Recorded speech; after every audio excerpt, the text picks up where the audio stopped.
Hello and welcome to Larchmont Mamaroneck Community News. I'm Roger Norum. And I'm Bill Littauer. On this edition, the Larchmont Motel continues to grab the political spotlight a month before the town election. The Mamaroneck Senior Citizens Housing Complex has village and federal officials at odds. A 75-year-old woman is mugged in Larchmont. The Emlyn Street Fair, a smashing success. But first, our top story. A 75-year-old Mamaroneck woman was knocked to the ground and robbed last week, the fifth victim of an assault in the Larchmont Mamaroneck area in 5 months. The woman was not identified. She was attacked from behind while walking in the courtyard of her Chatsworth Avenue apartment building at 10 o'clock in the morning.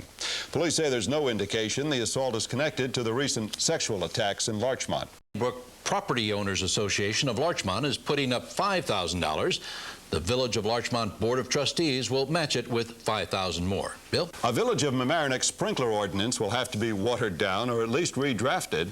11 companies were charged with failing to comply with the village sprinkler law, but a Harrison Town justice dismissed the summons because the ordinance was drawn up incorrectly. A 1985 law requires sprinklers to be installed in businesses and buildings such as warehouses and restaurants. The companies which were issued the summonses sued in state court and won. Quite a savings for them. It's estimated a sprinkler system can cost anywhere from $9,000 to $100,000, depending on the size of the building. What seems to be invalid is the retroactive clause in the sprinkler law. But Mamaroneck Village Mayor Paul Noto says there are no plans to back away from that provision or withdraw it. Perhaps it'll be redrafted to make it more effective. Roger?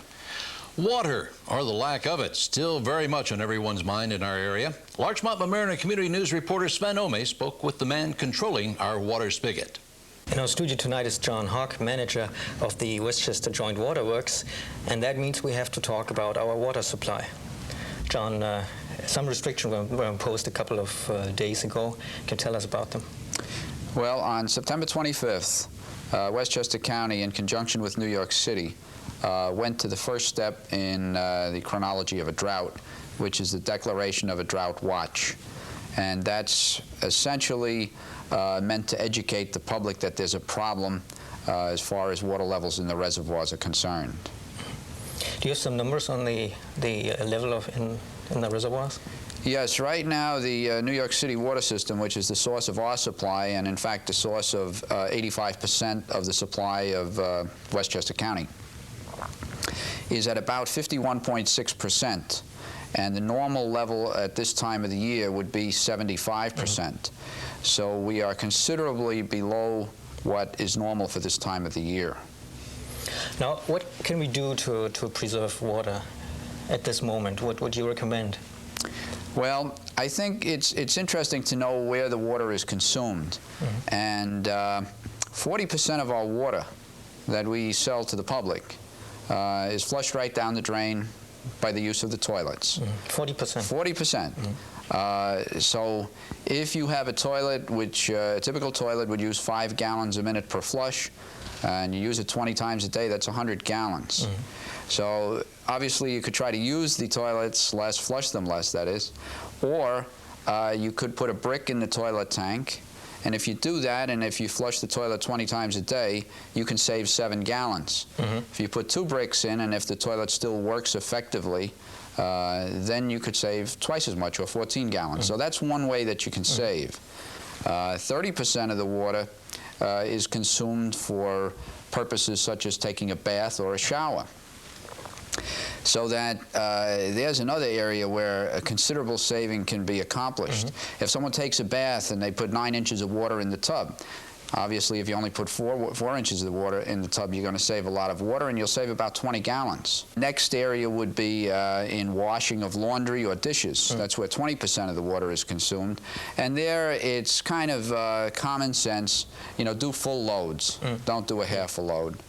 And the smallest part of the use is actually consumptive use for cooking, drinking, brushing teeth, shaving. But cut down on the toilet use, cut down on the bathing quantities and rates, and you'll save a lot of water. Okay, we'll do it. Thank you very much. You're welcome. A number of properties in the village of Mamaroneck have been reassessed. We get the details now from a newcomer to our Larchmont Mamaroneck Community News team, Paula Panzarella.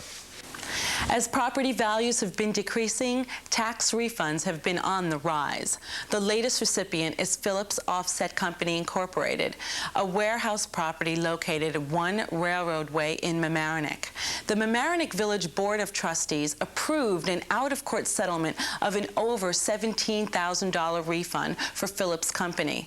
This refund is a result of a decrease of company's tax assessments by $316,000 for the 3 fiscal years from 1989 to 1992. Bud Wright, the village assessor, estimates that the village has lost $956,000 in total property assessments last year alone. Phillips Company is added to the list of several co-ops, private and commercial properties to receive such refunds. Per Bar Associates in Larchmont, Lawn Terrace Co-op, and Harbor View Condos are just a few others to already receive their checks. This is Paula Panzarella for Larchmont Mamaroneck Community News. Thanks, Paula, and welcome to our news team. Here's a reminder to you out there that we are all volunteers, and we'd like to invite you to join us. Stop by on a Thursday night at the Palmer Avenue unit of Mamaroneck High School and take a look at how we put this program together, or just stop by and say hello. November 5 will be Election Day in the town of Mamaroneck. The town supervisor post, currently held by Caroline Silverstone, is up for grabs. Her chances are very good. She is running unopposed. In the race for town council, there are 6 candidates competing for 3 positions. The Republican candidates are Paul Donahue, Valerie Moore O'Keefe, and Irving Scharf. For the Democrats, Elaine Price, Paul Ryan, and Kathleen Tracy O'Flynn are joining the race. 2 candidates are running for town clerk, Nancy Santoro for the Republicans and Pat DiCiaccio for the Democrats. She's the incumbent. If you want to cast your vote in the election, it is time to register now. And don't forget, we will have live election coverage on this channel 36 election night. Bill? A controversy on a housing project for seniors in Mamaroneck is getting a lot of attention. Here to fill us in on the subject is Larchmont Mamaroneck Community News reporter Sven Ohm. The 75-unit senior housing complex that currently is under construction near the Mamaroneck train station on Halstead Avenue is the object of a controversy between the village and the U.S. Department of Housing and Urban Development. Mamaroneck's request for a total local preference of Mamaroneck residents in the housing project has been denied by the department, which provided most of the funding. The latest offer that has been made by the Department of Housing and Urban Development sets a preference of 35% for Mamaroneck residents. This means that locals will get the first 35% of the total number of apartments. For the remaining ones, eligible residents will have to compete in a lottery with other Westchester residents. It is starting to become a tradition. In spring, we clean our houses, and at the end of summer, our beaches with more on this year's cleanup and the environmental fair at Mamaroneck's Harbor Island Park. Here's Larchmont Mamaroneck Community News reporter Greg Federbush. From the efforts of the Rotary Club of Mamaroneck came the first annual Waterfront Environmental Fair at Harbor Island Park on September 21st. Many organizations participated in the fair, such as the Life Center, the Long Island Sound Task Force, the J Coalition, and even Sound Waters, the 80-foot environmental schooner. It was a great day and everyone had a real good time. The entire Mamaroneck Waterfront Environmental Fair can be seen here on Channel 36 throughout October and was narrated by LMC News' own Roger Norum. Thanks, Greg. By the way, if you'd like to request the tape of the Mamaroneck Waterfront Environmental Fair program or find out more about specific air dates for the program, call Channel 36 at 698-6808. Bill? Some of your tax dollars will be training Village of Mamaroneck workers. The village building inspector, Ernie Posha, attended the annual Building Officials Conference last week in Kerhonkshire, New York. The board approved $250 for that conference. It also approved $600 to send Detective Bart DiNardo, the village police department youth officer, to the New York State Juvenile Officers Association training conference later this month in Monticello. A 20-year-old mechanic had a close call last week at the Mavis Tire Garage on the Post Road in Larchmont. A car he was working on fell from an 8-foot-high lift, but the mechanic, John Jakowski of Ardsley, was only slightly injured. He was working on the front of the car when it slipped and was thrown backward out of the way. He was treated at New Rochelle Hospital and released. Police say the arms holding the car on the lift slipped out of their sleeves. Bill? A couple of minor injuries reported in a car accident last week near Mamaroneck High School involving some students. John Paul Bonanno of Orienta Avenue was treated at United Hospital for cuts on his head and for back pains. Passenger Marie Sudol was treated at the scene for a bump on the head. The accident happened near the high school parking lot on Carpenter Place. It also involved 16-year-old David Ritacco of Addy Circle and Lopi Ash of Rockingstone Avenue. The village of Mamaroneck is giving its workers driving lessons. The idea is to teach them to drive better defensively, have fewer accidents, and help hold down soaring insurance costs. Since the village is partially self-insured, the savings can be immediate. From May 1988 to May 1989, the village paid out more than $44,000 in accident claims. Last year, the accident rate was almost cut in half. And this year, claims were held to less than $7,500. 25 public works employees took the first course. Police, firefighters, and others come next. Bill? A new face area residents will be seeing on Channel 36. Mamaroneck Community News reporter Kim Simonton has the story. LMC TV has a new production coordinator. Andy Moore has filled the position originally held by Rich Capagrosso. Capagrosso recently left for Los Angeles, where he will be working for HBO.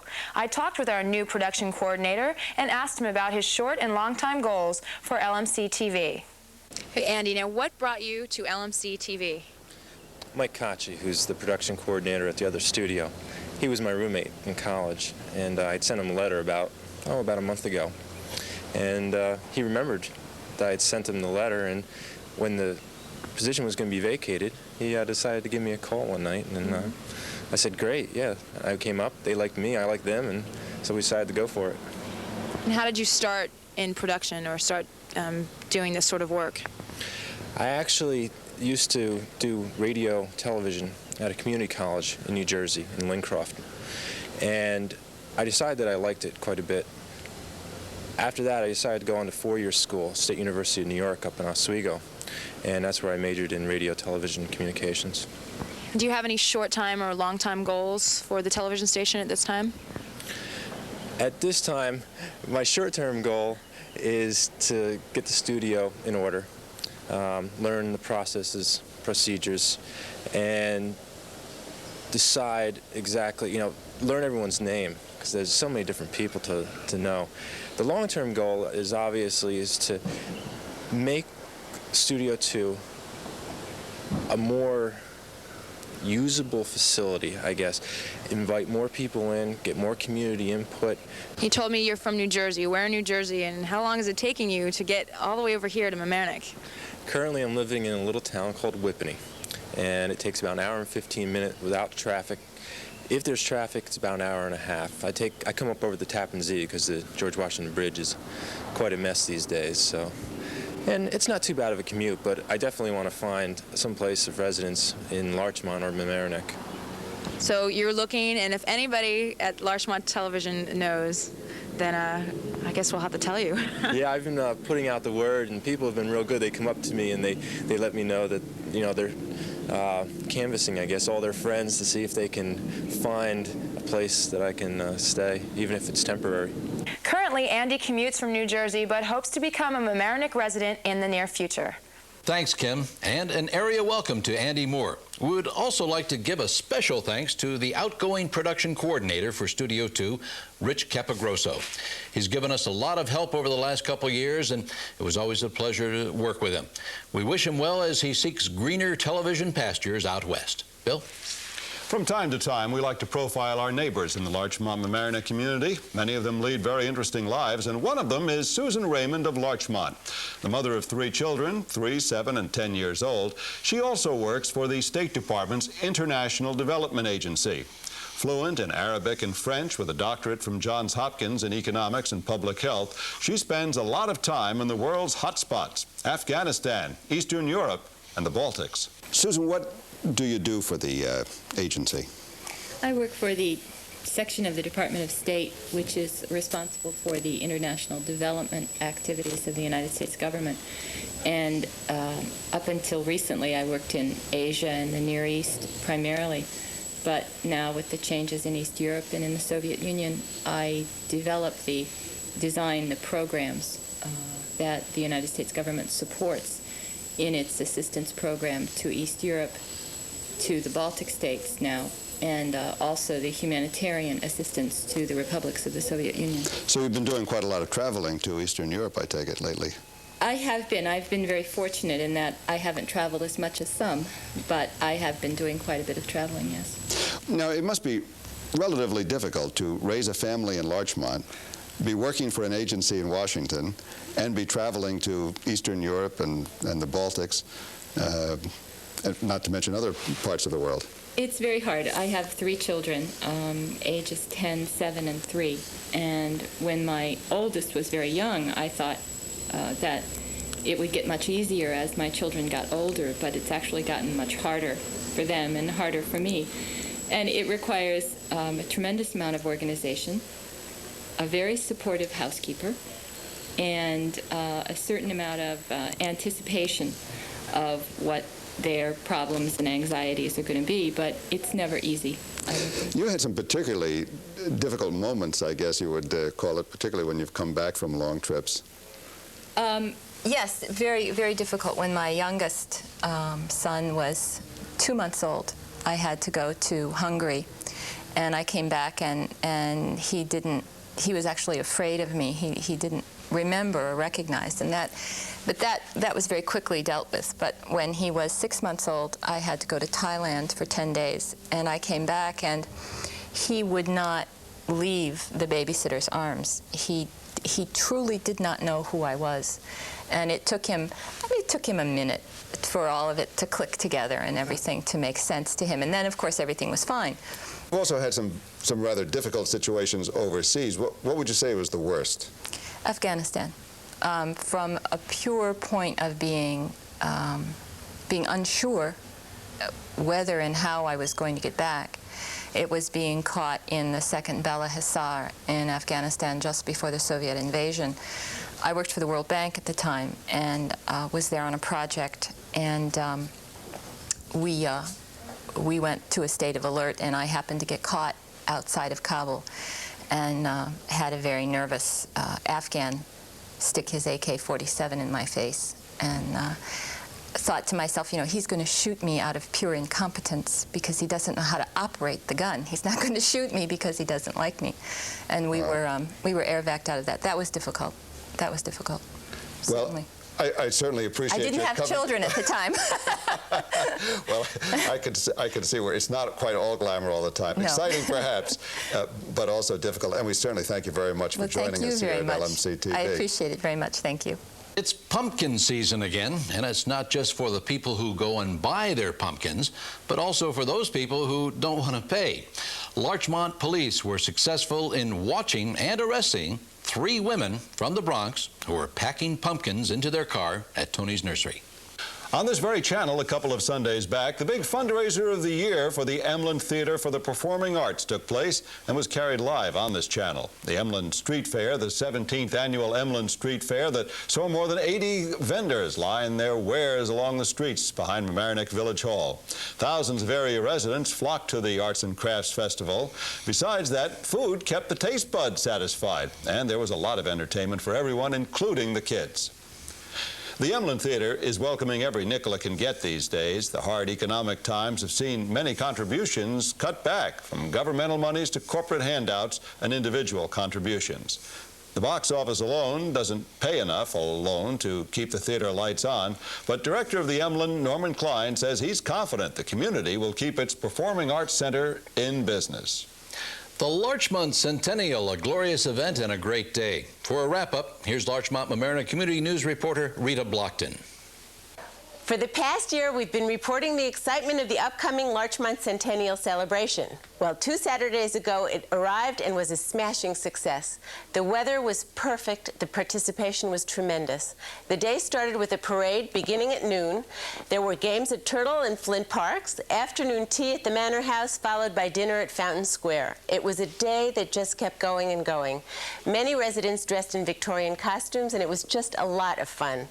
The fireworks were said by all to be sensational, and they were. The Manor Park at dusk, filled with people, having it look like a natural amphitheater, was an incredible sight to see. I hope you were there. Thanks, Rita. Bill? The newest member of the Larchmont Mamaroneck Community News team was born last week. Jenny Rose Cogan, weighing in at 7 pounds, 6½ ounces. Jenny was born in Mount Sinai Hospital in the city to our very own Lynn Goodman and proud papa, Jay Cogan. Lynn and Jenny doing well. It's not been determined yet when Jenny will pick up the school news beat at the nursery level. And that's it for another edition of Larchmont Mamaroneck Community News. Just in case you missed any part of this program, you can watch it again any weekday night at 7:30 and 12:30. We're hoping to move that time up a little bit so it's not so late, perhaps next month. Also, this reminder, this news program is a volunteer effort, and it's fun. Thanks again for watching Larchmont Mamaroneck Community News. I'm Roger Norum. And I'm Bill Littauer. We'll see you again next week at the same time. I think we're starting to pick up the music now. Behind the Red Cross klaxon, but here comes the Chatsworth Avenue School Centennial Committee. The school made quite a project out of as a history lesson for the kids in 100 and wove in a lot of history that they would otherwise find it difficult to communicate to them with what's been going on here for 100 years. I think there's nothing more important than knowing something about where you live, your village, your town, your county, your state. Just give you some kind of perspective on your roots.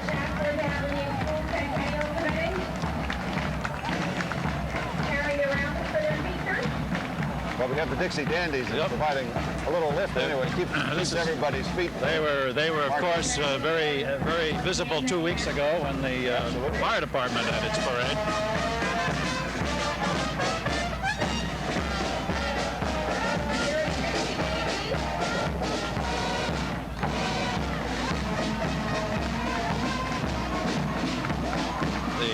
The group right behind them are the parents of the children who will be participating in those Centennial Games at Vanderbilt Park right after the parade. When we have a moment, we should go over a little bit some of the other activities that are going on this afternoon.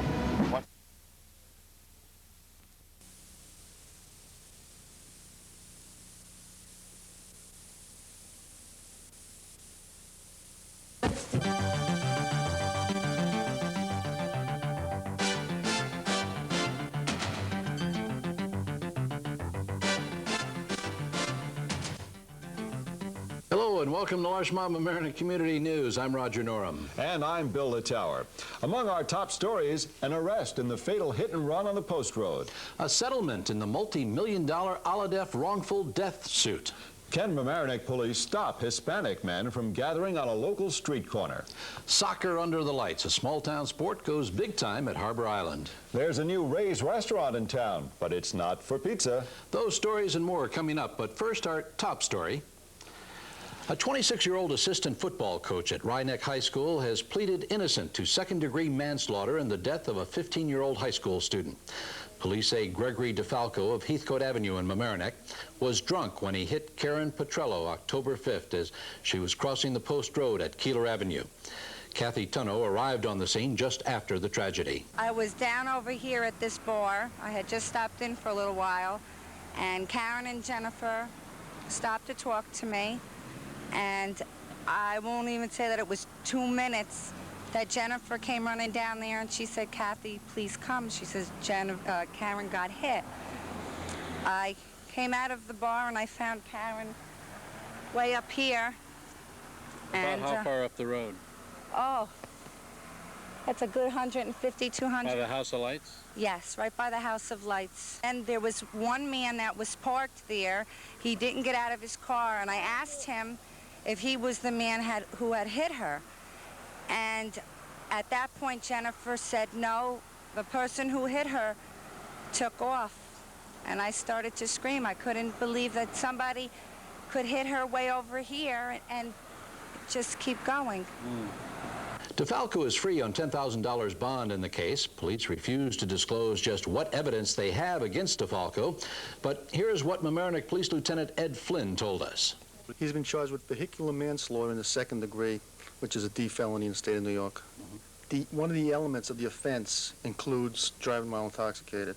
So there was intoxication involved. At least the evidence shows us that. how difficult, did he turn himself in, or how difficult was it to find him? No, it was relatively easy to find him. He did not turn himself in. If he wanted to turn himself in and give a statement or cooperate with the police, he certainly had enough time to do it. 4 days passed since the accident. The intersection has been considered dangerous for a long time. The president of the Mamaroneck Chamber of Commerce, Sandy Longy, says the organization has been trying to get a light there for some time. Every night when I want to go home, I take my life in my hand. It's the most dangerous intersection in this whole community right here. We have six-way traffic. If the local municipality does nothing, the state will do nothing. So it's up to them to do it. DeFalco is due back in court again this week. Bill? The town of Mamaroneck has settled the Aladef wrongful death suit for $450,000, but the town did not concede there had been any negligence on its part. The town's exposure is only $25,000. The rest of the settlement is covered by the National Union Insurance Company. Ann Aladef, a 43-year-old mother of two, was killed in August 1988. She was driving along Myrtle Boulevard from Larchmont train station during a heavy rainstorm when a huge oak tree fell over and smashed her car. She died instantly. The Aladef family charged the town was negligent in not having the tree taken down earlier. The town claimed the tree was felled by a heavy storm. The Larchmont police are trying to educate the public in the aftermath of the rape scare in the village. For more, here's the newest member of our Larchmont-Mamaroneck Community News team, Susan Monaco. Concern over recent rapes in the village of Larchmont resulted in the formation of the Safer Larchmont Committee. The first meeting of the committee last week was attended by Police Chief William Carasy. Chief Carasy stated that little doubt remains that the two rapes which occurred in Larchmont over the last 5 months involved the same rapist, most likely not a village resident. However, there is still no conclusive evidence.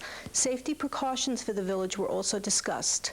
Chuck Crowley, founder of the committee, recommends that a neighborhood watch program be started. It is suggested that residents leave lights on in the front and rear of their homes. In addition, 56 new street lights are presently being installed on village streets, and police will meet the late incoming trains at the railroad station.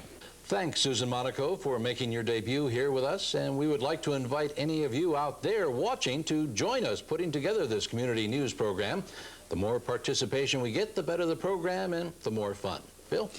The Larchmont waterfront has been defined, and that will affect what can and cannot be built there. We get that story now from LMC reporter Sven Ohm. After months of discussions, the Larchmont Board of Trustees has approved a new zoning law for the Larchmont waterfront. The law now sets a 50,000 square feet limit for the sites of single-family homes, up from 30,000 square feet.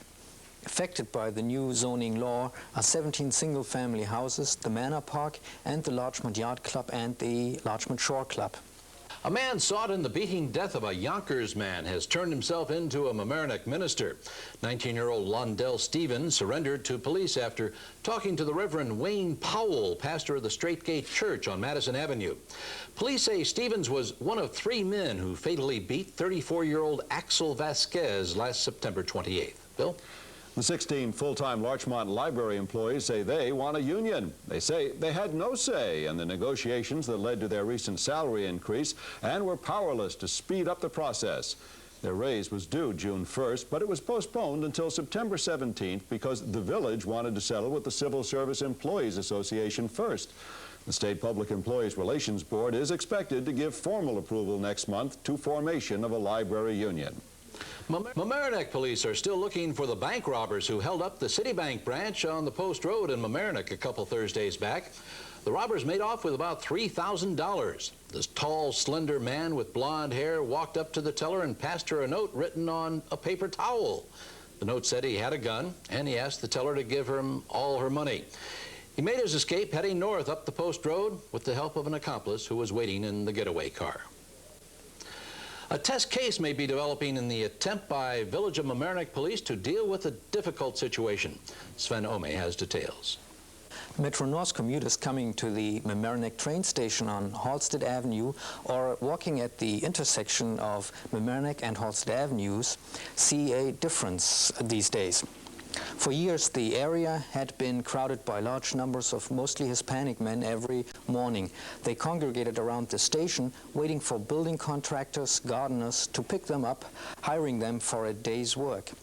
After numerous complaints from residents, signs went up in Spanish prohibiting loitering in the area. A couple of days ago, police arrested one of the Hispanics.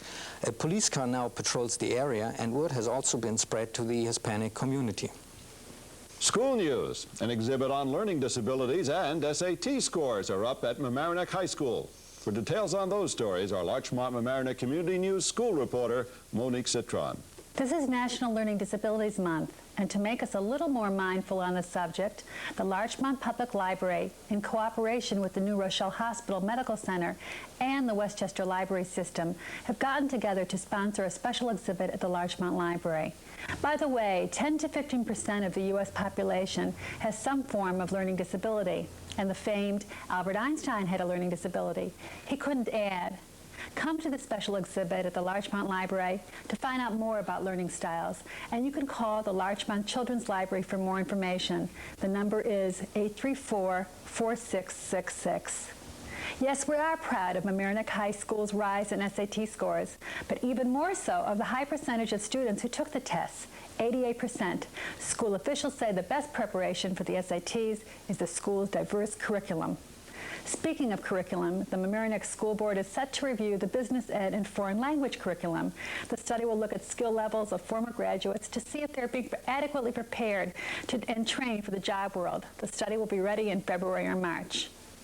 Rhinex School District has 2 job openings, one for a school librarian and one for a teacher of English as a second language. Both are tenure-track positions.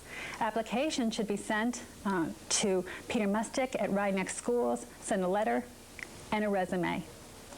All of us join Rhinex students and staff in mourning the death of Karen Petrello, Rhinex student.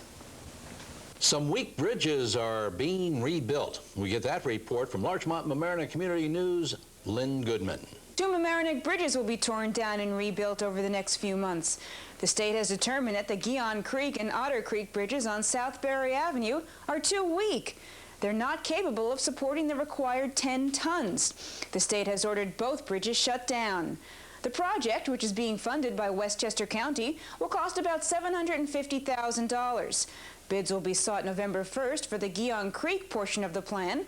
According to RISE Supervisor Donald Geoffrey, during construction, traffic will be routed around the Gilligan Creek Bridge, and a temporary bridge will be built alongside the Otter Creek Bridge when that's under repair.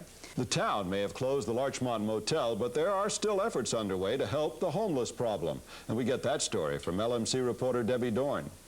Larchmont residents will soon have new neighbors. A home was bought on Woodland Avenue to house homeless people. This is being made possible by the 10-month-old iCare, also known as the Interfaith Council for Affordable Residence. The creator of iCare is former Mamaroneck Town Supervisor Dolores Battaglia. Dolores was the guest speaker at the Larchmont League of Women Voters Fall Luncheon and relayed that the birth of iCare was sparked by former residents of the Larchmont Motel. How does the Larchmont community feel about this? According to iCare organizers, they have escaped opposition and have received general support.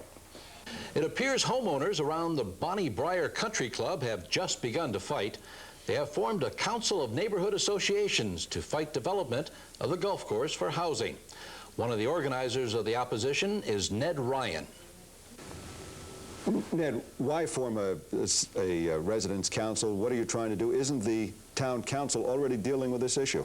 Well, the town council is dealing with it in a way that isn't altogether that satisfactory, and also they're not dealing with it. And let me explain the 2 things that I just said. One is that they're essentially proposing a development of Bonnie Briar Country Club. They're taking the position now that it's only out there for discussion purposes, but it is a proposal to zone it for multifamily, rather condominium development. They would develop about half of the golf course, try to leave a 9-hole golf course, which is economically non-viable. So ultimately, if the proposal that they are now toying with is adopted, there will be a complete development of Bonnie Briar. There will be a total loss of that open space. There will be a tremendous environmental impact in the terms of the loss of wildlife habitat, flooding in our neighborhoods, and all the neighborhoods all the way through Bonnie Briar, through the gardens, down to Washingtonville will experience considerable flooding. I have not gotten the impression, frankly, of following this controversy, that the members of the town council are in favor of developing Bonnie Briar. Do you feel differently? Well, based on some earlier discussions we had with them, they came, the supervisor and Elaine Price came to a meeting of the Larchmont Gardens Association, basically supporting and defending the what they are the recreational conservation zone, which is in fact development of Bonnie Briar. I think that maybe the tune has been modified somewhat. But haven't you been discussing it with them? Aren't they discussing this publicly now? Now they're not discussing it publicly at all. And this is one of our, we're having a debate and a forum on this at Bonnie Briar on March 20th at 4 o'clock, and we invite everybody to come. It's a fundraiser, and it's an opportunity to show your feeling about developing this last open space in the town of Mamaroneck, or substantial open space that'll ever be available. And we're asking them then to take a position on this. Ed Ryan says the group will hold a fundraiser Sunday, the 20th of October, from 4 to 6 o'clock in the evening at the Bonnie Briar Country Club. Bill? A number of major issues came before the Mamaroneck Town Board this past week. Kimberly Simonton discussed them with Councilwoman Elaine Price. I understand at the most recent town council meeting, a lot of people came out in support of the Murray Avenue decision to lower the speed limit. Can you tell me? Yes, they did. About 20 residents came out, and many more had signed a petition to get the speed limit lowered through Murray Avenue because the school is so close to the road, and a lot of residents and out-of-towners are speeding. The town board passed the resolution unanimously. It's now going to be 25 miles per hour, 15 miles at the school, and strictly enforced. That's going to be one of the keys to make sure that it is not attractive for cars to go barreling down Murray Avenue. And they didn't make a decision about the trucks, or have they decided? We haven't made a decision yet. They want to ban the trucks that they feel there's increased truck traffic. We have a traffic consultant who has done many of our traffic studies in the town. He's going to be looking at alternate truck routes and what we can do, because their concerns are real. And what else was happening at the town council meeting? We updated the residents just briefly on the motel. We're looking at developers. We're starting to look at architects. And we're sending out for legislation in the state to see if we're going to develop a community development agency or use a developer, and we're going along those two prongs equally. There's more grant money that apparently is just being made available from the state, so we're going after that as well. And about the parking and fire lanes, what did the town council decide? We passed a fire lane law. There were 12 properties that were affected last night, and there will be perhaps 20 more as soon as they're clearly delineated. And that means that the police can go in and ticket the cars and tow them away, give summonses, and that kind of enforcement. It takes the burden off the landowner and puts it into the police department, but it has been shown that it doesn't work with the landowners. A few weeks back, you may recall the photo exhibit we had a sampling of to help celebrate the Larchmont Centennial. Well, a full collection of those and many other photos to depict a day in the life of Larchmont were on display at the Graphic Pleasures Gallery at 147 Larchmont Avenue. Alice Modell has more. More than 60 Larchmont residents participated in the one-day project May 9th. The color and black and white photos depict aspects of the daily life in Larchmont, including commuters, village businesses, and kids at school and at play. The photo exhibit debuted during the village's 100th birthday celebration on September 28th and will continue at the gallery this week. This was taken at the opening reception on Sunday, September 29th, after a large crowd of people had been there during the afternoon. Following a display at Graphic Pleasures, these photographs will be on display at Village Hall in the municipal building on Larchmont Avenue. Thanks to Alice Modell for producing the video on the photo exhibit. Bill? This Saturday, October 19th, should be marked down on your calendar, especially if you're a history buff. The Mamaroneck Historical Society has organized a program and ceremony to honor those who fought and died during the skirmish of Heathcote Hill 215 years ago during the Revolutionary War. Mamaroneck's first New York State historical marker will be unveiled at the corner of Fenimore and Cortlandt at 3 in the afternoon this Saturday. Also, from 1:30 to 2:30 in the Mamaroneck Free Library, there will be a lecture on the skirmish of Heathcote Hill prior to the ceremony. It's called polka size. It's new and it's different and it's catching on in Mamaroneck. Debbie Doern has that story. Mamaroneck senior citizens are having a great time on Tuesdays. Every Tuesday afternoon at 1 o'clock in the senior center at the town center, it's time for polka aerobics. Touch knee, touch hip, touch shoulder, arm out, turn to side, turn front, turn to other side, turn front, touch shoulder, Polka aerobics are for just about anyone. The program lasts about an hour, and the fun sit-down exercise class has a lot more room for any additional seniors out there wanting to loosen up a bit. They would especially like to see a few more men in the polka aerobics class. Remember, polka aerobics at 1 p.m., Tuesday afternoons beginning next week. Also, this reminder that there's a senior shuttle bus that picks up and lets seniors off for free. This service starts at 9:30 in the morning and brings you to the senior center and then takes you home at 2 in the afternoon. Over at the Larchmont Senior Center, senior citizens are hard at work making a hooked rug, knitting, sewing aprons, and finishing their major endeavor, a quilt. Raffles for the quilt are being sold in front of the Grand Union and other key spots in the village. The chances are $1 each, and they have already hit the 2,000 mark. You have a special invitation to come to the Larchmont Senior Citizens Sale of handmade, new, and other items on Friday, November 1st, and Saturday the 2nd from 10 to 4. It's located at the center, which is on the first floor of the building just behind the Larchmont Library. Senior citizens play bingo, and on Fridays it's musical sessions and birthday parties, planned once a month with refreshments, all going on at the Larchmont Senior Citizens Center. Now, those harbor lights have changed our small-town soccer in a major league way. LMC reporter Rita talks about that development with soccer board member Norman Bloom. For the first time in the 13 years of the Mamaroneck Junior Soccer League, we were able to have the opportunity to play games under the lights at Harper Island.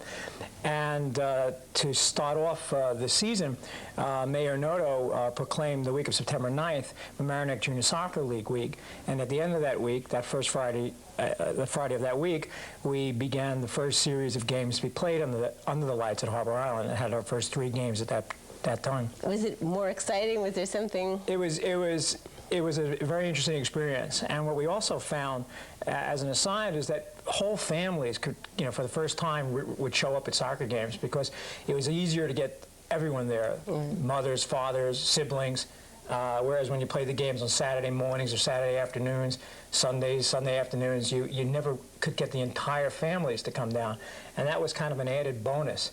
And we found that as we played other games over the next several weeks, that we drew similar crowds, and the popularity of it increased. So it became more exciting. Right. And last week, which was the 4th week in a row that we used the lights at the harbor, we played the annual parents, coaches soccer game. And over 200 people attended that evening. And we thought it would be a good opportunity to, as the members of the board of the league thought it would be a good opportunity to utilize that in order to raise some funds for both the Mamaroneck High School and Rhinebeck School scholarship program. So we asked for a $5 contribution for everyone participating in the matches, and the league matched it, and we raised $600 that would be used for both of those That's fantastic. Right? And hopefully, we feel in the years to come, we can expand on using these night games and also get more people involved at all ages, as we found that the parents coaches game was just as an exciting game to watch as was when the kids are out there playing as well. Super. Thank you. Here's a reminder from the Mamaroneck Harbor Master, Jim Mancusi.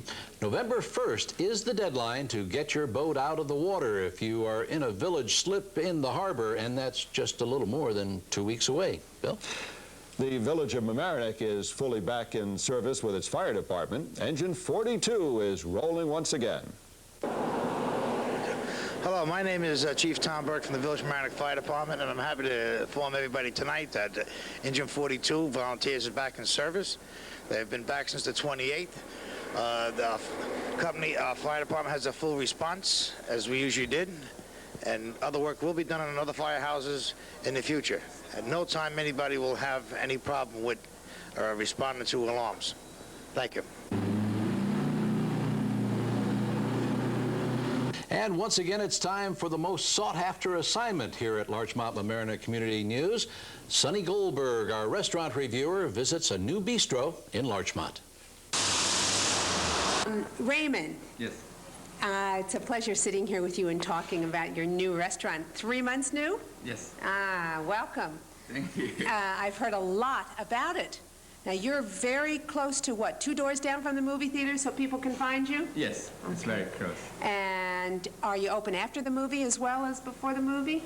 Before and after, the regular hours start from 5:30 to 10. Okay. Weekend we've been closed at 10:30. Okay, wonderful. Now, this menu is a little unusual for a Chinese restaurant. You're not just a Chinese restaurant. We're a Chinese restaurant. But you're a special kind of Chinese. That's right, that's right. Tell me what makes it so special, Ray.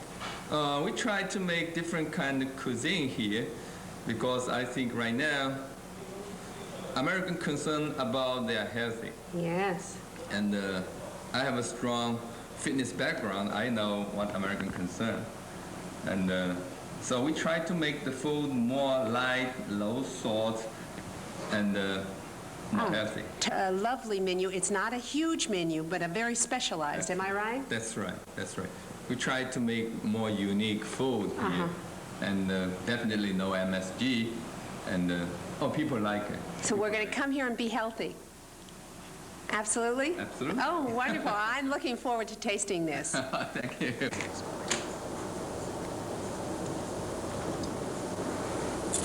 Dish. Oh, really lovely. Oh. Mm.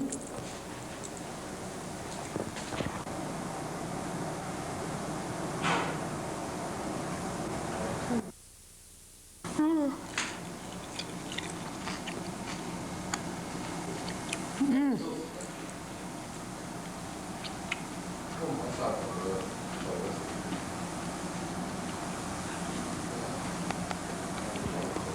It is so hot, but it is so wonderful. Temperature-wise hot. It's just light and beautiful. Really beautiful. Wait till you taste that.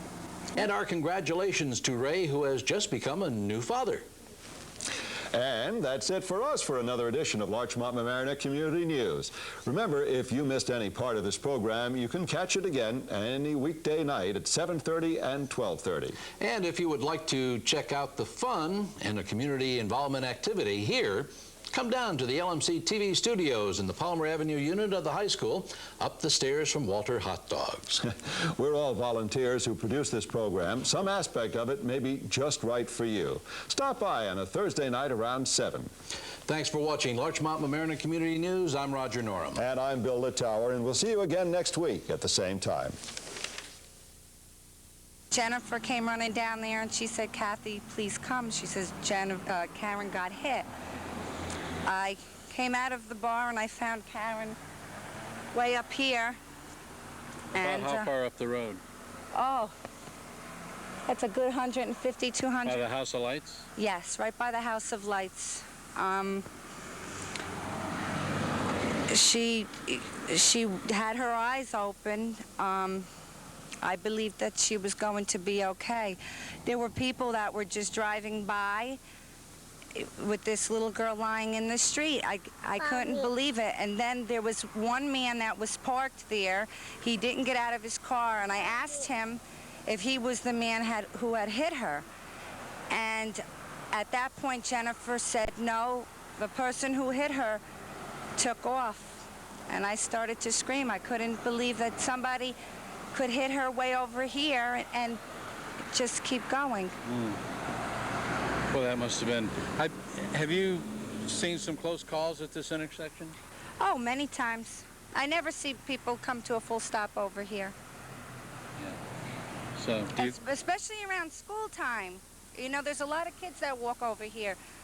It's very rare that I see somebody take a full stop over here. And at night, what they do is they come down here and they look over here to see if anybody's coming, and they don't see anybody, and they just keep going. Right. It's dark over here at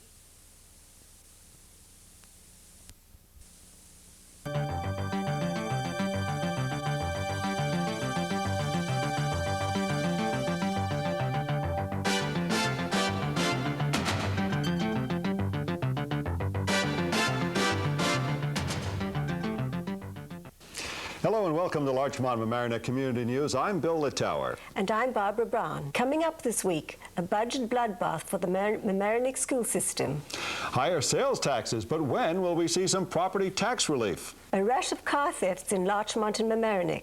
They seem to have a particular make in mind. And it's leaf time again. Do you know what you have to do to get rid of them? Details on those and more stories coming up. But first, the budget bloodbath in the Mamaroneck school system. We get details from LMC school news reporter Chris Williams. The computer room at Mamaroneck High School reopened earlier this week, almost a week after a student editorial criticized the administration for the delay. James V. Cocchi, school principal, said Monday's opening was not prompted by the editorial in the Globe, the student newspaper, but the culmination of weeks of work on the problems of budget cuts that led to staff transfers. Calling the cuts a budget bloodbath, Cocchi stated that the school board cut a couple of million dollars out of its budget. Among the cuts was the teacher aide position that allowed the computer room to be staffed for 30 hours last year, he said. A replacement was transferred from the Student Services Program. However, the resulting vacancy will not be filled. According to Cocchi, he'd been working for some weeks on making the room available for the kids. Student Editor-in-Chief Wendy Seltzer questioned why the sports program seemed to escape the hatchet, saying the news could only be good if the aide continued last year's full-time schedule. It seems the newspaper staff had to receive special permission to use the computer room to work on the first edition of the paper. According to teacher Phil Restaino, who is in charge of the computer room, the aide will staff the room for about 4 hours a day, 4 days a week. Students can use the room's 40 computers from 7:45 a.m. until 3:30 p.m. daily. Let's hope Mamaroneck student writers' creative duties don't get charged once school's over. The Mamaroneck Town Board has postponed a decision on whether to keep the post of police commissioner. Board members say they need more time to evaluate the issue. Republican challengers say the incumbent Democrats are trying to defuse a political challenge. They charge the post duplicates the chief's job and is a waste of money. Caroline Silverstone is unopposed for re-election as town supervisor. The Democratic incumbents are Elaine Price, Kathleen Tracy O'Flynn, and Paul Ryan. The Republican challengers are Paul Donahue, Irving Scharf, and Valerie Moore O'Keefe. They all appeared at a candidates forum sponsored by the League of Women Voters last week. Here's some of what they said. A couple of weeks ago, we were at Gannett for the interviews there. And at Gannett, I don't know, the figures I heard from Supervisor Silverstone for the two-bedroom apartment were $975 to $1,100. Today, they reverted to $800. Well, I guess that's convenient for the moment, but we still don't know what you're going to spend to build that thing. We don't know what it's going to cost to run it. You haven't come up with any of these figures. Mr. Donahue, you're at it again. The same way that you distorted the numbers which were in the mailing piece, which you mailed out to so many people in the community with the numbers that were all wrong, you are now distorting the numbers again. Madam Chair, lady, Excuse me. No, she has a minute and a half. I am hearing from the people to my left here the classic NIMBYism, not in my backyard. How much will the new sales tax be worth to the village of Mamaroneck? And when will we see a reduction in property taxes? Rita Blockerton took up that issue with trustee Beth Hofstadter. This past Tuesday night, we had a nice business-like meeting, very short, and the wonderful thing is instead of being rare, it's getting to be more ordinary. It's terrific having a professional village manager in the village. But at the end of the meeting, there was a brief discussion about the impact of the new sales tax rate. As you know, Tuesday was the first day that the sales tax increased for the village of Mamaroneck and other villages from 5 3/4 to 6 3/4%. And one of the board members said that that money that we should realize, in estimation maybe $1,100,000, in a year should go to reduce taxes. So we had a bit of a discussion, which was highlighted by a pretty poor headline the next day in the newspaper. So I just wanted to assure all the residents in the village of Mamaroneck that if, in fact, there is such an amount of money, of course, it would be used to reduce taxes or to offset some of the expenses that we have. But there's a big if. And the if is based on the fact that by next year's budget, we would only have had 6 months of this sales tax, so it would be nowhere near the $1 million, and it's a downturn in the economy, so it's not very predictable. And then the second thing is that the state does recommend that communities have about 5% of their money in a reserve fund, and the village of Mamaroneck at this point has absolutely nothing because of the spending habits of others over the years. And so we have asked the village manager, who is responsible after all for the producing the budget, and the clerk treasurer who has to go out for the bonding, to come up with a reasonable plan if in fact we do have some money that would be coming in, to share it in a way that would be appropriate in terms of what the state looks at, and of course help the residents who are bearing the tax burdens that we have. The call has been sounded in the town of Mamaroneck to reassess all property. Sven Ohm has that story and other news on taxes. At a recent meeting, property owners in Larchmont and Mamaroneck town were told that it was time to reassess all properties within the communities. Town Supervisor Caroline Silverstone and Larchmont Mayor Miriam Kernan felt the pressure at the meeting from taxpayers who believe that the current assessment is not fair to them, and the officials pledged to look into the issue. The last property assessment took place in 1968, and eventually over such a long period of time, inequalities occur. The issue is being further complicated by the fact that the town and the village may assess property differently. This leaves some homeowners irritated and frustrated. Last week, Ned Ryan of the Bonnie Brier Task Force charged that town of Mamaroneck elected officials were refusing to discuss whether they were for or against development of the country club grounds for housing. Supervisor Carolyn Silverstone and Council Member Elaine Price angrily denied they were trying to suppress debate on the issue. Carolyn, what is the opposition you have to debating this? It's, after all, a public policy issue. It's become a political issue. Well, I can understand why people are concerned and why they want to know what we're doing. But honestly, we're very much in the middle of the environmental process right now. We can't really make a decision on this until all the facts are in. We've got to make a decision on the basis of those facts, and that decision has got to hold up in court because we know we're going to be sued. The developer has promised us that he would sue if he loses 1 iota of his right to develop. And so, you know, it's a very tough job. But isn't time running short? No, time is not running short. There's 7 more years of the club's lease on the property. At the moment, we have a moratorium for building on the property as well, but that 7 years of the club's lease will protect the property for a long time to come. We've really started out very early in this process to protect the property.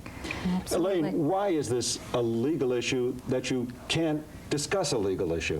Well, it's a prejudgment due process. You're involved with fundamental rights of the property owner, and you're involved with land use rights. So because we can't make a final decision before all the facts are in under a due process consideration, you cannot draw an inference that we want development. The reason we did the environmental impact statement was to stop development. I worked on our coastal program 5 years ago, which is the basis for this environmental study, which said the golf clubs should remain as golf clubs. So we're in here to protect that open space. We have to look at all options fairly, and on the basis of those facts, make the determination. We have discussed our concerns with the environmental impact statement. We've had a supplemental workshop hearing where people came and listened to all of our concerns, and we will have several more public hearings, and we will be continually talking to the public about it. But to debate this and that after the public hearing and to get locked into saying, well, I really want this versus this is reckless according to our legal counsel, and that's our problem. A rash of car thefts is plaguing Larchmont Mamaroneck residents. LMC reporter Lynn Goodman has that story. Mamaroneck Town Police Chief Paul Munch says the car theft problem in the area is probably the work of an organized effort which preys on cars in the Northeast Corridor between New York and Connecticut. 12 vehicles have been reported stolen since August 1st, 5 of those in October alone. And a number of unsuccessful attempts have been made as well, leaving numerous cars vandalized. Chief Munch says the thieves have a penchant for white Acuras and that they usually strike between midnight and 7 a.m. Mamaroneck Village police say they think they have the vehicle used in the hit-and-run death of 15-year-old Karen Petrello. They say it's a 1987 Chevy Blazer owned by Stephen J. Realty of Mamaroneck. That firm is owned by a relative of 26-year-old Gregory DeFalco, the man accused of the crime. DeFalco has been charged with second-degree vehicular manslaughter and freed on $10,000 bond. 2 years ago, Covenant House lost its credibility due to sexual abuse charges against Reverend Bruce Rita. In September 1990, Sister Mary Rose McCready took over as president. She has worked undauntedly for 13 months to restore the shelter's reputation. Her hard work has paid off. Sister McCready was given the first annual Women with Spirit Award at the Larchmont Shore Club luncheon by the Saints John and Paul Women's Guild and the St. Augustine's Ladies Auxiliary. Sister McCready was chosen as she oversees the handling of 28,000 youths each year in 19 locations in the United States, Canada, Central America, and Mexico. She has been working for 30 years with homeless and disturbed children. A 39-year-old New Rochelle woman says she was attacked while walking on the Boston Post Road near Kilmer Road in Larchmont last Thursday morning. Police say the incident took place about 11 o'clock in the morning. She says a white male about 15 years old grabbed her from behind, but then ran away when she cried out. So far, there have been no arrests in the 2 rapes and 2 sexual assaults now reported in the village since spring. You won't have to worry about hydrant flushing again quite yet. LMC reporter Sven Ohm has that story. The hydrant flushing plan for Mamaroneck for the coming weeks has been delayed until next spring. The postponement is due to the water shortage that we are experiencing at the moment. With no immediate increase of our supplies on site, the Westchester Joint Waterworks decided to wait until next year. You might think that the recession would be good for a firm that collects bad debts, but it doesn't seem to be working out quite that way for a Mamaroneck company. It's true that the House of Adjustments has a lot more business, but President Kenneth Wilczek says it's a lot harder to collect these days. The problem is that many businesses have gone out of business altogether, and claims against them just aren't collectible. Halloween is nearly upon us, and it's a good time to review safety procedures for our children. I talked to Mamaroneck Town Police Detective Robert Reynolds about how to have a safe Halloween. First of all, I like to, for the young kids, it's so important that they have a costume that's that can be seen at night. Perhaps they could put some reflective tape on there, and always make sure that they carry a flashlight at night. In the end of October, it gets dark early, and the leaves are down and it's slippery, perhaps. Hopefully it won't be raining, but if it is, it's usually slippery. So we're hoping that when Mom and Dad take the kids out, they carry a flashlight.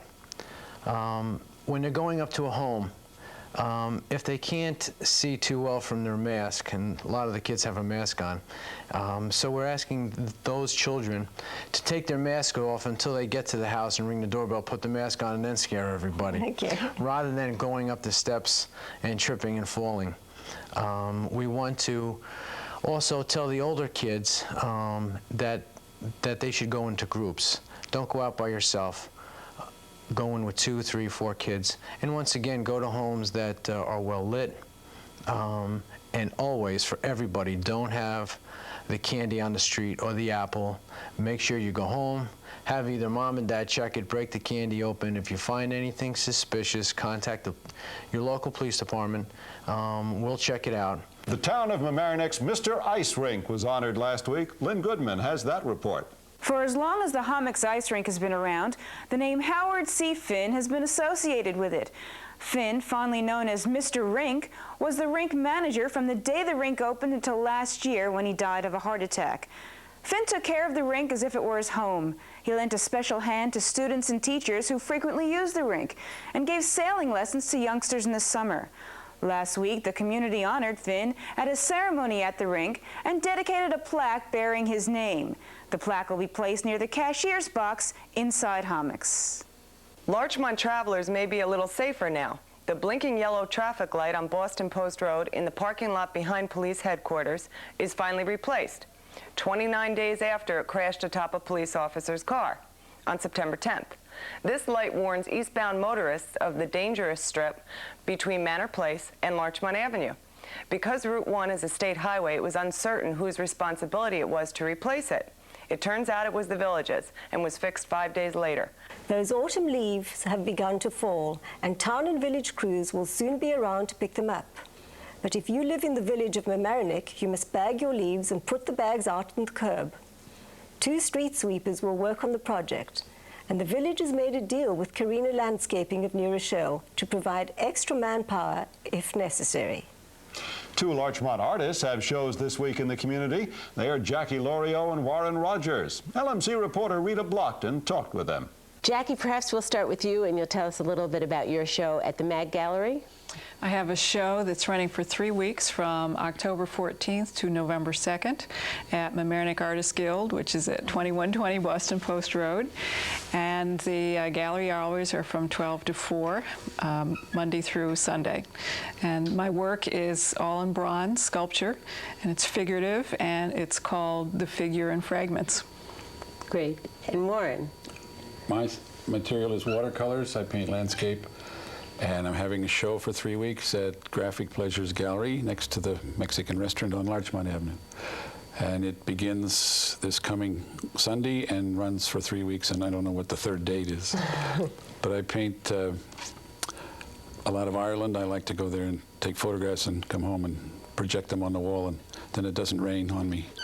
And I paint that. I paint boats, I paint still life, and you have quite a few things of Larchmont Harbor. I have this time. I have done 5 or 6 paintings of Larchmont around the manor, the park at the manor, and people who have seen a few of them say, "Oh, you should paint more Larchmont," and I will. It's fun. I think it's terrific. Thank you both. And that's our report for this week. I'm Barbara Brown. Remember, this is an all-volunteer news team. If you would like to join us, even just to see what we do, drop by next Thursday evening about 7:30. You'll find us at the cable TV studio in the Palmer Avenue building of the high school, just up the stairs from Walter's Hot Dogs.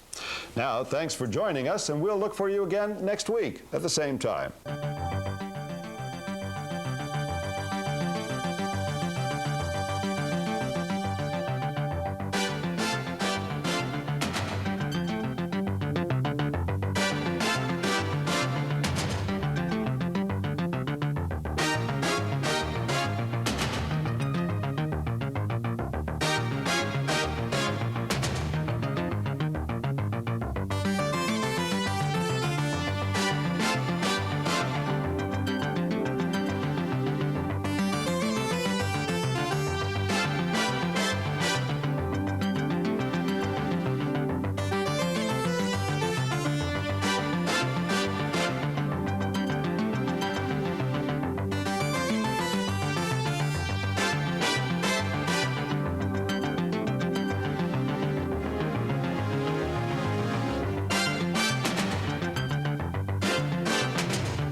The proposed Mamaroneck town budget. It would cause a huge tax hike.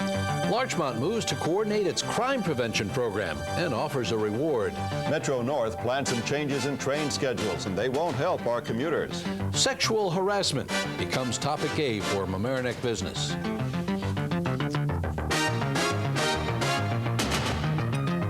Hello and welcome to Larchmont Mamaroneck Community News. I'm Roger Norum. And I'm Bill Littauer. Our top story this week, Mamaroneck Town Council members are getting their pencils sharpened to deal with the budget plan for next year.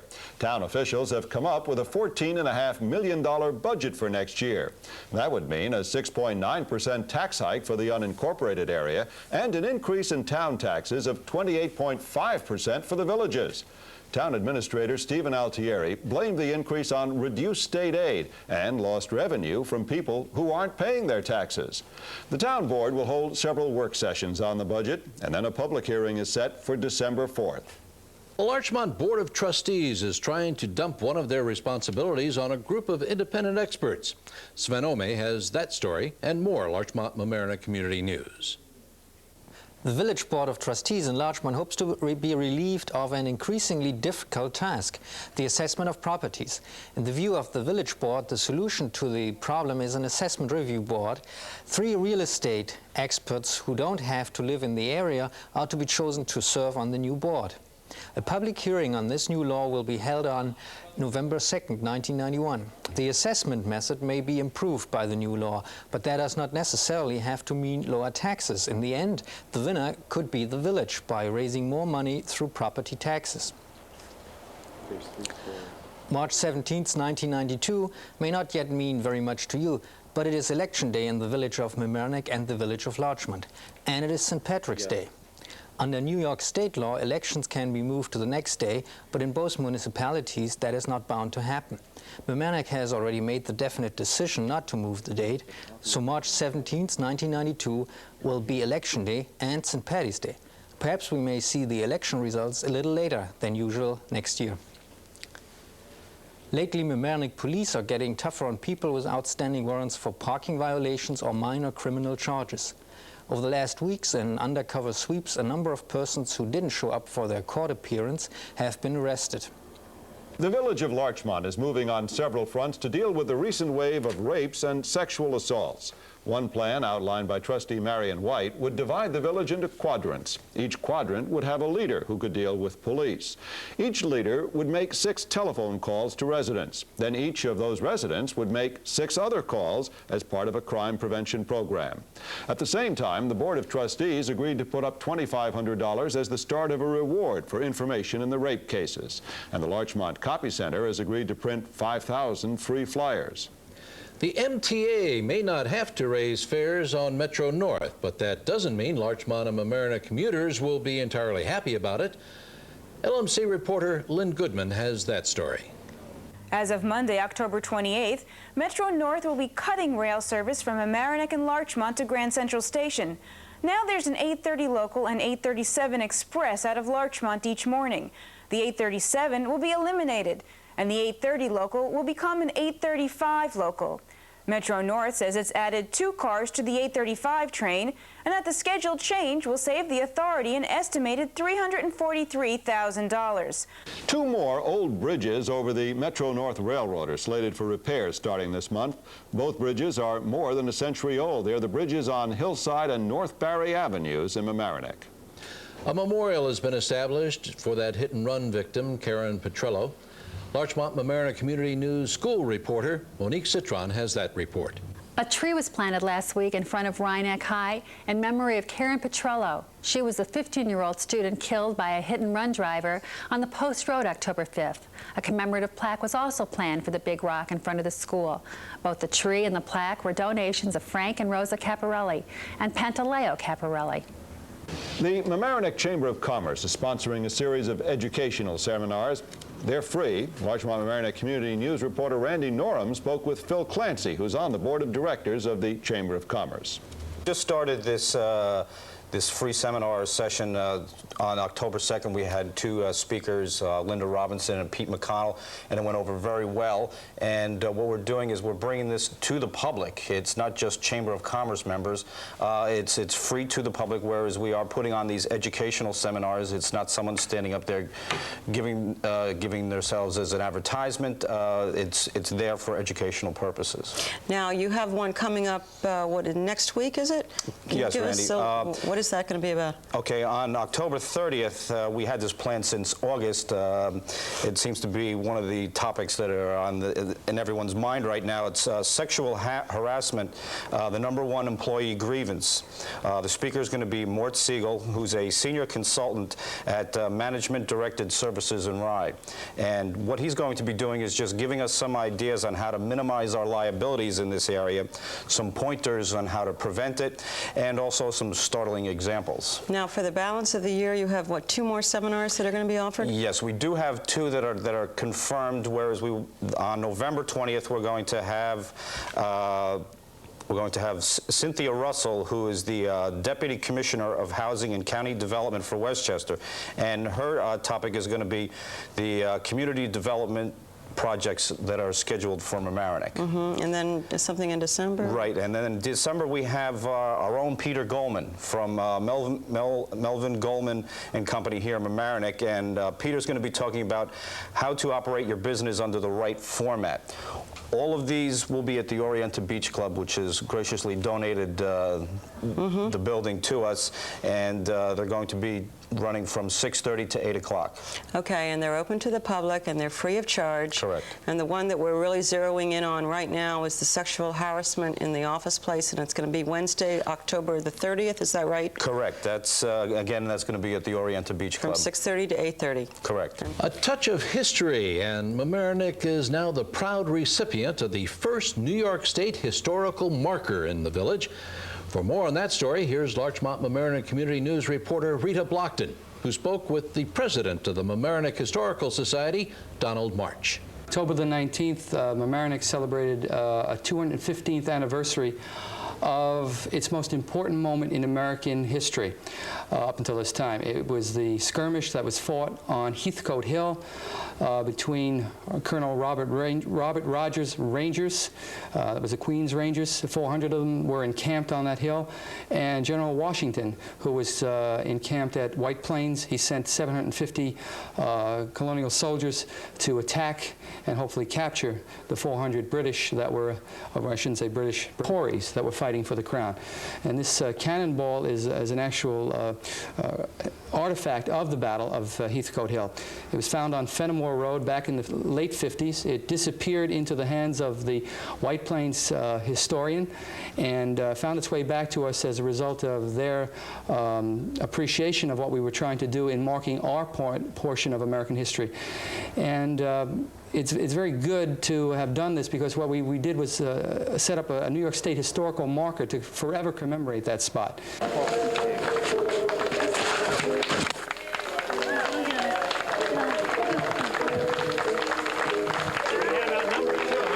Thanks, Rita, and thanks to Debbie Slansky for shooting the video for the historical marker dedication.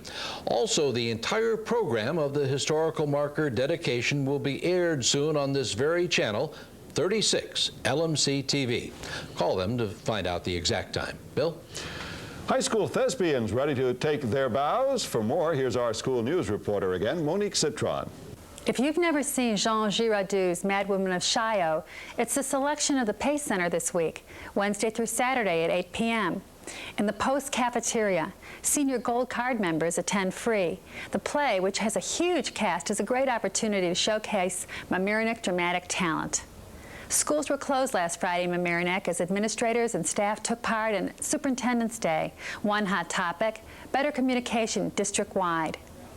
The Mamaroneck Avenue Holiday Book Fair is on this week. Check it out, and hope you all have a wonderful Halloween. Thanks, Monique. Roger? One of your neighbors became a national celebrity during the past couple of weeks. Lynn Goodman has that story with more of our Larchmont Mamaroneck Community News. If you watched the World Series last week, you may have recognized one of Mamaroneck's own. Scott Leyes, who graduated Mamaroneck High School in 1983, plays third base for the Minnesota Twins and batted in the winning home run in Game 2 of the series against the Atlanta Braves. Scott was signed by the Twins in 1986 after a scout picked him out while playing shortstop for Concordia College. At Mamaroneck High, he played football, basketball, baseball, and ran track. His coaches remembered him as hard-working and determined and aren't surprised by how far he's come. A reminder now that next Tuesday, November 5th, is Election Day. Town residents will have to elect a town board. Supervisor Carolyn Silverstone is unopposed. Council members Elaine Price, Kathleen Tracy O'Flynn, and Paul Ryan are opposed by Republicans Valerie O'Keefe, Paul Donahue, and Irving Scharf. Patty Gould O'Brien is running against George Latimer for the county legislator seat vacated by Diane Keene. And Republican Nancy Santoro is trying to unseat town clerk Pat DiCiaccio. A special holiday program this week on Larchmont Mamaroneck Community Television, Channel 36. Kimberly Simonton talked with the production coordinator of Studio One, Mike Cocchi. Hey, Mike, Trick or Treat on 36 is coming up next week. Can you tell us a little bit about it? Yeah, that's right, Kimberly. The Trick or Treat it's an annual event that LMC TV does for everyone in the community on Halloween, and that's going to be Thursday from 6 to 8 p.m. and obviously it's the 31st. And it's really a delightful event. Like I mentioned, it's done every year, and Carol West, who has done it in the past, is again, and she's done it for eons, and she's going to help us out again, rallying the kids. And there's something a little bit special this year, I think. It's a little bit different. And what is that? The main difference is that we're going to be live as we are each year, but this time we're going to be live from 2 studios. In the past, we've only done Trick or Treat from this studio, which is located in Mamaroneck High School.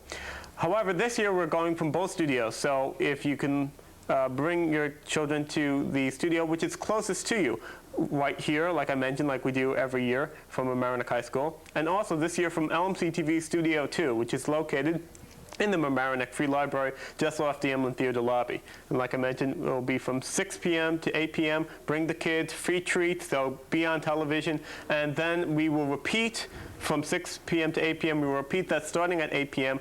up till 10 p.m. so that they can even go home and see themselves. Excellent. Sounds like a great deal of fun. Right, but we won't repeat it after 10 p.m. because then it's their bedtime. On Sunday morning, October 20th, about 150 congregants attended a brunch at Beth Emma Synagogue to honor Rabbi Herschel Portnoy, who has recently completed his 18th year of service with the congregation.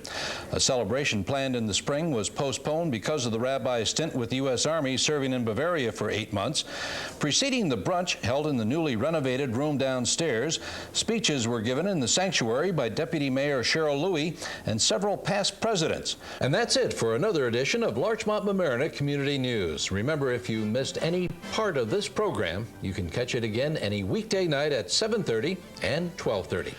And if you would like to see what we do to put this program together, stop by on a Thursday night and check us out. We start up normally about 7 o'clock, but this Halloween it'll probably be more like 8 because of the LMC TV studio schedule.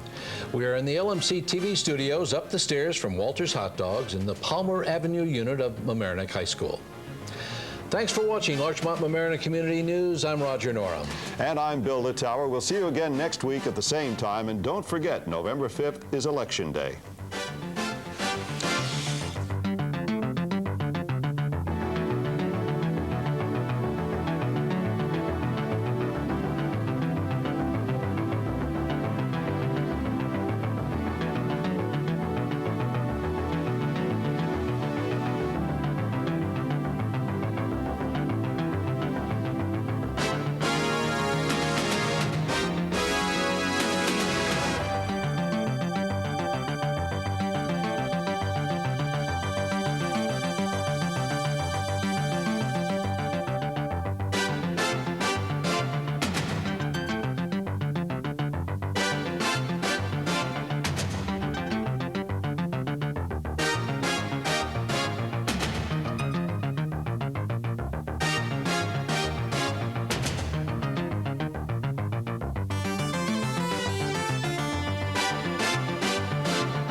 Section.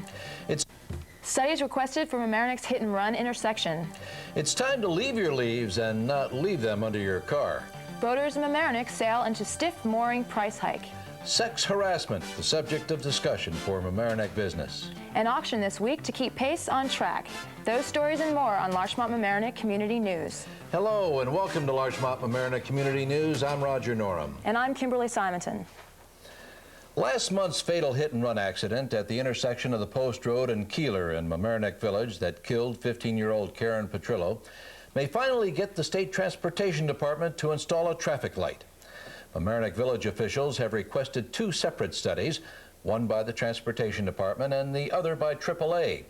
Village police say that since 1987, there have been 30 accidents around Keeler, Frank Avenue, Wagner Avenue, and the Post Road intersections, primarily because drivers often treat the stop sign there as merely a yield sign.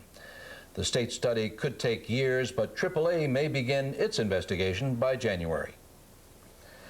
Meantime, the hit-and-run case is before the grand jury in Westchester County. 26-year-old Gregory DeFalco, an assistant football coach at Rhinebeck High School and also a Mamaroneck resident, has been charged with second-degree vehicular manslaughter. He was arrested 4 days after the hit-and-run accident. The van suspected to be involved is in the police pound. Kimberly? Is a classic story of supply and demand. The village of Larchmont has been accumulating leaves and storing them in a corner of Flint Park for decades. The result was a 50,000 cubic yard compost heap that would have cost the village $200,000 to have removed. Enter EarthGrow, a composting business from Lebanon, Connecticut, to the rescue. EarthGrow converts organic waste into marketable products like topsoil and was so interested in the mountain of decomposed leaves that they hauled half of it away for free. This left Larchmont with 25,000 cubic yards in which to store the 3,000 cubic yards of leaves, a warning to all car owners. Do not park over a pile of leaves. Last week in neighboring New Rochelle, the owner of a 1981 Chevrolet Malibu found his car engulfed in flames. The fire was started when his catalytic converter ignited the leaves under his car. Catalytic converters can reach 1,000-degree temperatures, and with that kind of heat, it doesn't take long before leaves, either wet or dry, start burning. Bad news for Mamaroneck Village boaters. Next year, the fees to tie your boat up to a village slip is hydroplaning, up a whopping 21%. That's for float, mooring, and locker fees. The Mamaroneck Village Board of Trustees approved the new fees they say should generate about $37,000 in additional revenue for the village treasury. Despite the big fee jump, Mamaroneck Mayor Paul Noto is quoted in the Daily Times saying it's still a real bargain compared to fees charged elsewhere. And trustee Kate Weingarten is quoted saying that although nobody likes to see these things go up, the cost of business does go up every year. A couple of examples of the increases: if you have a dinghy that's 12 feet long or under, the fee this year was $140. Next year, that will go up $170. If you have a 22-foot long boat, it costs $396 to tie up in Mamaroneck Harbor this year. Next year, it'll cost you $484. In case you haven't noticed, it's already November, and if you still have your boat in Mamaroneck Village slip, it's supposed to be out of the water by now. Mamaroneck Harbor Master Jim Mancusi is allowing a grace period for some boaters, but he would appreciate a call telling him when your boat will be removed from the village floats. Any boats not removed by next week could be impounded. So get those boats out of the water now. Kimberly? Sexual harassment is all over the headlines, and it is talked about in our area. For more, here's Larchmont-Mamaroneck Community News reporter Randi Norum. A hot topic of discussion is sex harassment on the job, ever since the Anita Hill testimony in the Judge Thomas confirmation hearings. The Mamaroneck Chamber of Commerce sponsored a talk on sex harassment by noted attorney Morton Siegel. Siegel has worked as a management consultant on more than 350 sexual harassment cases. Siegel told last week's group assembled at the Orienta Beach Club that the key to ending sex harassment on the job is education. Not just education of employers, but also of workers. Siegel said anyone who feels they have been a sex harassment victim can call the nearest Equal Employment Opportunity Office or the New York State Department of Human Rights. Thank you, Randi. It appears there's a catch-22 in the works with the county-owned sewer plant in Mamaroneck that's being upgraded. Mamaroneck Mayor Paul Noto wants the county to do what needs to be done at the plant now in order to comply with the tighter nitrogen restrictions for Long Island Sound, especially since major construction work is being undertaken right now. Mayor Noto's concerned that after the current construction is finished in 1993 and Harbor Island is all spruced up again, that the county will come in and do some major retrofitting at the sewer plant in order to comply with the nitrogen limits that have just been approved in both New York and Connecticut. The county people responsible say the mayor's idea is laudable but not feasible. The county budget won't allow the expenditure, and so it goes. Mayor Noto is quoted saying it would really be dumb to complete the current upgrade of the sewer plant and then 3 years later say we have to retrofit it. Kimberly? In the past, the Mamaroneck chapter of the NAACP has been criticized for being totally invisible in the community, offering no support to local blacks. Last week, in an effort to boost membership, the less than 20-member group set up in 3 different places around Mamaroneck, bringing in 65 new members. Julia Brown, local chapter president of the National Association for the Advancement of Colored People, said that along with making the group more visible, she would like to see the development of an educational scholarship fund for area black students. Many fundraising events are planned, and we will bring you the details when we have them available. Also, if you would like to get in touch with the NAACP in Mamaroneck, you can call 834-2891. Last week's unusually high tides brought some unusually high water to the Larchmont-Mamaroneck area. One example, on the road to Orienta and the intersection of Rushmore. The street and parkland was flooded for a time during the high tides, and traffic had to be rerouted. And at Harbor Island Park in the West Basin, a rare sight. The water became a feasting area for the birds, ducks, geese, and swans. The high tide breached the retaining wall along the basin and pushed up a good 20 to 30 feet above the footpath around the basin. A few unusual sights to put into your Harbor Island memory bank. Kimberly? For the latest on the review of the tax assessor situation in Larchmont, here's Sven Omi. The assessment of property is a hot topic this fall in our area. In the newest chapter of this story, the Larchmont Board of Trustees called a meeting with Assessor Ross Valenza. The meeting, which was announced as a public one, was quickly turned into an executive session, and the public was dismissed.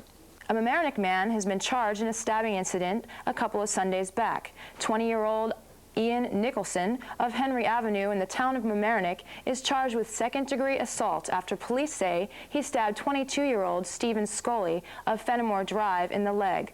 The two were said to be arguing at 2 o'clock in the morning on a Harrison Street corner when the incident occurred.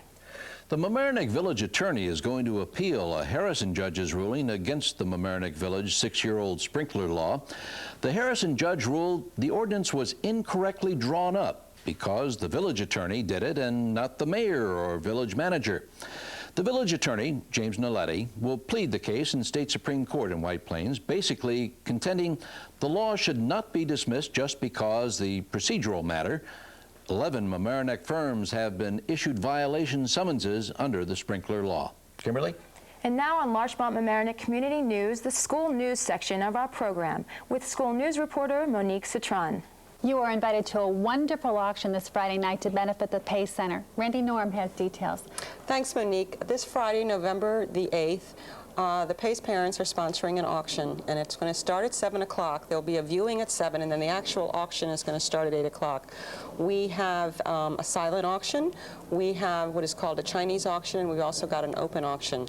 And some of the items that are going to be auctioned off, we have Broadway theater tickets, opera tickets, Yankees tickets, Sugar Bush package for skiing. Okay. And then the Pace students themselves are also going to be giving things such as massages, candlelit dinners cooked in your home, slaves for a day. Sounds like it's worth a lot of money, a slave for a day. What's a Chinese auction, Randi? A Chinese auction is like a raffle, basically another name for a raffle. And all parents can come, or is it just for Pace parents? No, it's for all parents and all students. We have free admission, free refreshments, and it's going to be a fabulous evening for everyone to come out together as a family. One last thing, what is the Pace Center? The Pace Center is the performing arts curriculum experience, and children from freshmen through seniors who are interested in the arts can join. Next month, 2 homeless families will be chosen to occupy a rent-free home at 2 Woodland Avenue. The house was bought for $219,000 by a nonprofit Larchmont group called the Interfaith Council for Affordable Residence. Meant only as transitional housing, families will be able to stay between 8 to 12 months until they find permanent housing. Occupants will have a set of rules and regulations to uphold in order to ensure the proper treatment of the facilities. Dolores Battaglia, president of the Citizen Housing Group, said that the best part of this project has been the amount of community support.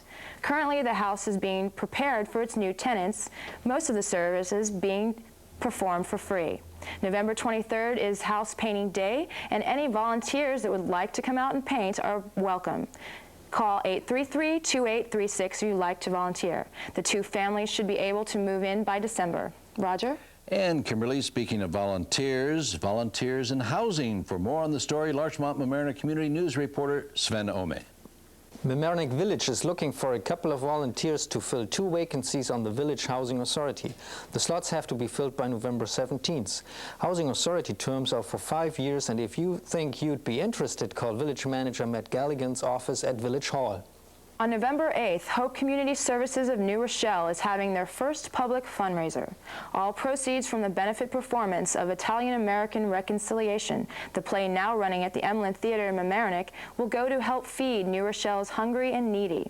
The play is a heartwarming romantic comedy about the trials and tribulations of offbeat members of an Italian-American family. It was written by the Academy Award-winning author of Moonstruck, John Patrick Shanley. For more information on how to get tickets to this worthwhile event, call Mary Agnes Shelley at 235-4308. Imagine this. The town of Mamaroneck paid $14 million in county taxes, while densely populated White Plains paid around $17 million. Obviously, the town doesn't think such a disparity is fair, so the town council has commissioned a $37,000 study. It hopes will lead to a rollback in the disproportionately high county taxes. Town Administrator Stephen Altieri says they should know by this coming April if the challenge is successful. Kimberly? A very special building inspector in our area. For more, here's Larchmont Mamaroneck Community News reporter Randi Norum. The Daily Times newspaper says that if there was a New York Building Inspectors Hall of Fame, the building inspector for the town of Mamaroneck, William Jake Jakubowski, no doubt would be in it. Last month, Jakubowski was presented with a statewide organization's dedication award for his contributions toward improving code enforcement. A couple years ago, Jake got the New York State Building Officials Conference's Achievement Award. Only 8 other building inspectors in the state's history have ever received its 2 top awards. And that's it for another edition of Larchmont Mamaroneck Community News. You may have noticed that we are now on the air a little earlier. It's 7 o'clock now, and we hope it's a little more convenient time for you to watch our news show. If you missed any part of the news, you can catch it again any weekday night after your national network news right here on this channel, TV 36. This program is aired at 7 and again at midnight, Monday through Friday. And if you want to see how the program is put together, come down to the LMC TV studios in the Mamaroneck High School Palmer Avenue unit. It's up the stairs across from Walter's Hot Dogs. We work on the show every Thursday night starting around 7 o'clock. Remember, we're all volunteers, and you may want to join the fun in this community activity. Thanks for watching Larchmont Mamaroneck Community News. I'm Roger Norum. And I'm Kimberly Simonton. Please join us again next time.